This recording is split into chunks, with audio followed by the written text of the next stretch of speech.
Cleveland Browns Daily, and joined by your general manager, Andrew Berry. Thank you so much, AB. It's great to see you, as always. The years go quick, don't they, buddy? They really do. I thought I was just here with you guys last week. That's what it feels like. So. You were. This is the first time that we've all reconvened here in Indy with a first-round pick since your first year as the general manager. Yeah, it's been that long. I mean, we had the Newsom pick, but that one was done virtually. So we have a one again. How does that change the week for you? It really doesn't change the week that much, to be honest. I've always mentioned that we really go into the college process as if you have an expansion roster. Because, one, you never know what opportunities are going to present themselves on draft day. And then, secondly, you just never know if there are players that become available for trade or free agency later in their career. So for us, the process remains the same. Your scouts probably have a little bit more pep in their step, a little bit more excitement, just because we do hold the second overall pick. But the process remains similar. When you think about coming here with the second pick in the draft, and you talk about, we look at it like we're an expansion team. Well, the number one thing an expansion team would want is a quarterback, I would imagine.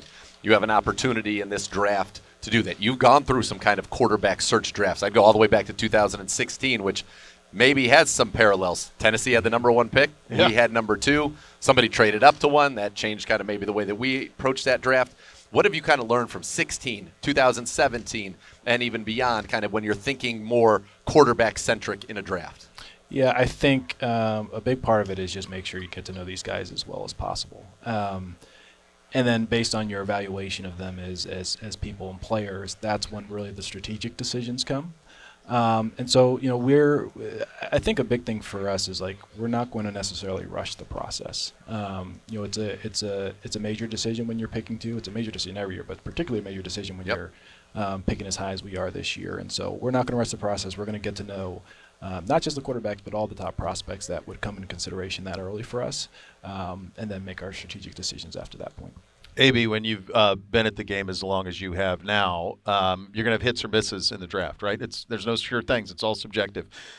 What, if any, changes to your guys' process have you made over the years? What have you learned from the process? Yeah, actually, I'd say one of our biggest learnings is we probably over-index on some players who were productive in college, but probably didn't have the physical characteristics that would allow their production to scale at the NFL level. It's a little bit like if you think about baseball. Let's say you take that AAA pitcher who strikes out 10 guys per 9 innings, really good command, good off-speed stuff, but has a 91-mile-an-hour fastball with little life. Probably not going to scale to the big leagues. And we've had a couple misses there where we've had good productive players who fit our schemes in terms of skill set.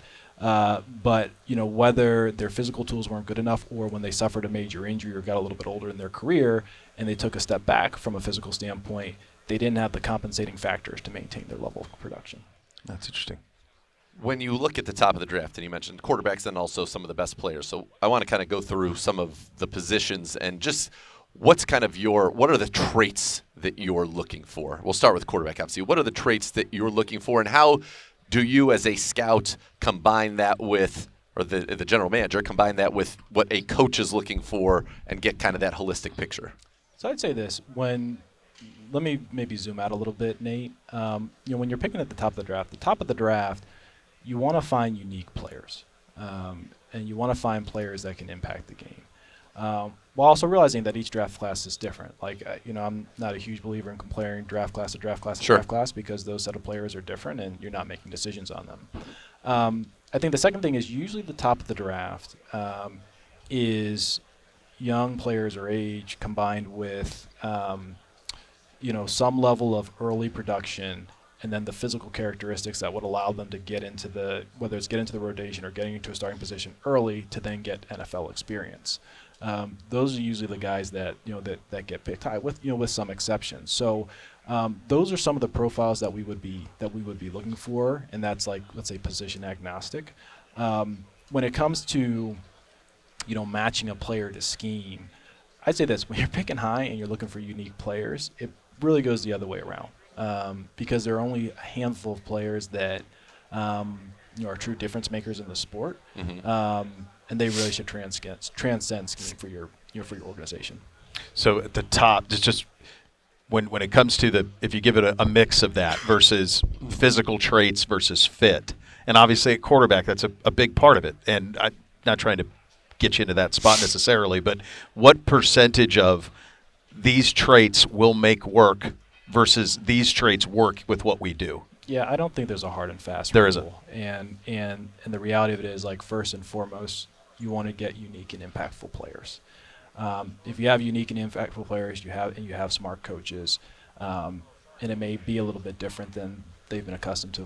They'll adjust. I mentioned up at the podium, this example, like Lamar Jackson, for instance. I know he didn't necessarily go at the top of the draft, but he had some rare and unique characteristics. And when Baltimore selected them, they were running a completely different scheme. And when they inserted him to the lineup, I think they were 4-5 at the time. They shifted, right? They shifted mid-season, went on a run, get to the playoffs, and then the following year they totally revamped their offense. And they did it because he was unique and he could impact the game in a rare and special way. And that's one of the many reasons that that John Harbaugh is an excellent coach. And our coach is not too shabby either. So we'll prioritize impact and make the necessary adjustments if that comes to play. I'm sure there's a weighted system positionally too, right? So that special trait at its position that matters most, and you have those kind of charted as well. Yeah, no, I'm not going to sit here and say that positional value doesn't matter, but I always say, like, our first order of business is get difference-making players and guys who can impact the game. I think it can be easy to get maybe a little bit too cute with that stuff, especially when you're picking high, because again, there are only so many blue chip players.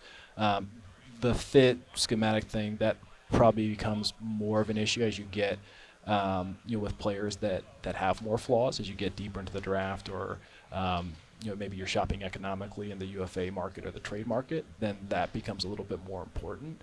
But the first order is finding players who can uniquely impact the game.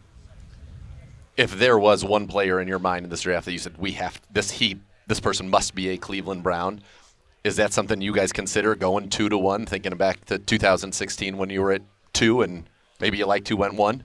I generally say this, Nathan. I think I've never had a draft in my career where it's a one-player draft, and I think this year, no different than past years, there are several players that will help their organizations when they get picked. Certainly there are more than 2, and there's certainly more than 1. So we'll work through it over the next couple of weeks. But I think we'll have a good pool of players to select from. What part of the combine is also gathering intel, right, and trying to read the tea leaves on what is actually happening in front of you, which is a very small line that you need to find out about, and then, what are the people behind me thinking that maybe want to get in front of me? So intel gathering is important, but honestly, you probably get more with the veteran trade market than you do maybe the top of the draft. I know there have been some years, the year that Carolina moved up to take Bryce Young, and some of these that occurred near the combine. But I'd say that's probably more the exception rather than the rule. I think oftentimes what gets lost is, like, it still is very early in the process. Sure. And we're not drafting for another 2 months. So I'd say there's less intel gathering around the draft at this time, and probably more in terms of the veteran trade market. What's your favorite veteran trade market combine story? That was last year, right? Did Jerry Jeudy kind of emerge from this? No, he did, but that probably wouldn't be my favorite. Okay, all right. Get comfortable here. It was actually probably, to me, the ones that are the most interesting are the ones that you just don't see coming. They're kind of a little bit, for lack of a better term, out of left field.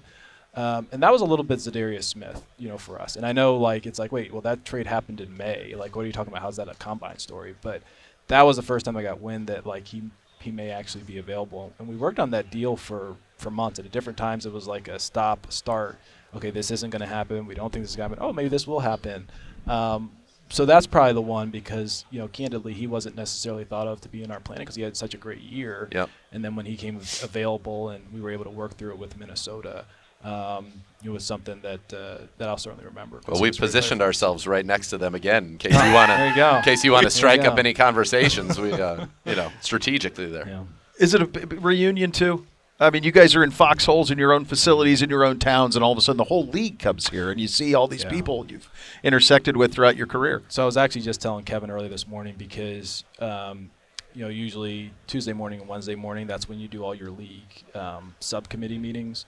And so from 9 to noon, it was a general manager's advisory committee, coaches subcommittee, and future football committee all in the room. And after we finished, and Kevin's on the coaches, I'm on the general manager advisory committee. I was telling him, I was like, you know what? I was like, one thing that I like about this is like, you get to be in a room like in a non-competitive setting. You realize just like how many good people are in the league and how many people you enjoy spending time with and respect. So it is something that's a nice, I guess, side effect of the combine. Although you get very few of those moments during the week because it's a sprint. We it's funny. Like from a fan perspective, you say it's the combine. We're going to figure out who we're going to pick. And you just said to the answer to Nathan, we're 2 months from the draft. So with free agency to go. So from the fan to understand like the process part of it, how far along in the draft process are you in terms of getting your opinions on the players, and then what work is the most important work still to be done? Yeah, so a lot of the film evaluation, from your scouts is complete. Your coaches are largely still just getting into it, and generally you'll have your players either tiered or call it like with the preliminary board throughout the combine and the months of March and April. You'll do more in terms of sequencing, whether it's within a position group or across position groups. But then all the other stuff, how are they medically? How are they mentally? Anything that you have to dig in terms of background. How do they best learn? And then really answering maybe gaps in terms of their physical characteristics. That's what the spring is really used for. And ultimately seeing how they fit within your organization, your specific organization. Yeah.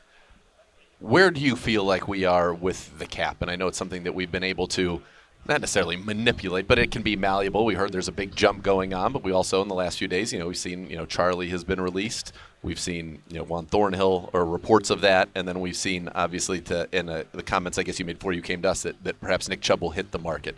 How are we in a position like that, and what more can fans expect in terms of retaining some of our own versus going and being active in the free agent market? Yeah, so I think that we are in a year where we do want to transition a little bit, and we're going to take a little bit of a strategic approach in the sense that we will create roster spots for role expansion with some of our young guys internally that we think are ready to step up, and then the 11 for now, which could be more, could be less, that we'll bring onto the roster in April. And some of doing that is creating the opportunities for competition, but that's really regardless of any salary cap considerations. That's something that, like I said, we manage on a multi-year time horizon. That's not anything that'll be necessarily restrictive, but anything that we do in the veteran market, it's got to be consistent with our goals. And look, we've never been shy to take a shot at an opportunity. No doubt. But even if you look at some of the veterans that we've signed, we've never actually really been super active at the top of the market. I think Jack and Dalvin were actually like our two most expensive additions through that.